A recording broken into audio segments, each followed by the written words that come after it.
A Jeffersonville woman accused in the death of a baby at her in-home daycare appeared in court for the first time just a few hours ago. WDRB's Addie Shaney explains why it's taken 2 years for any movement in the case.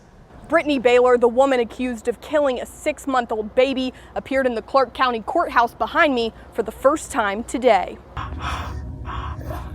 July 6, 2022 was the first time Eris Edmondson's parents took him to daycare, according to the family's attorney. The next thing they know, that they're getting a call that he's dead. Brittany Baylor's in-home daycare on Red Hawk Ridge in Jeffersonville is the last place Eris's parents saw their 6-month-old son alive. Around noon that day, Baylor sent the baby's mother a photo of him awake. Baylor's next text said there was an emergency and the baby was at the hospital. Baylor told police she woke up Eris from his nap and he started coughing, throwing up, and went limp. She performed CPR and called police. Eris died at Norton Children's Hospital later that day. Kelly Roan is Baylor's next-door neighbor. This really surprises me because they really seem like nice people to me. He says he saw children as young as 7 months old leaving her daycare a couple of days ago. From what I understood, this was all an accidental death. This was not a licensed daycare, but there is not a requirement that there be a license for a daycare if the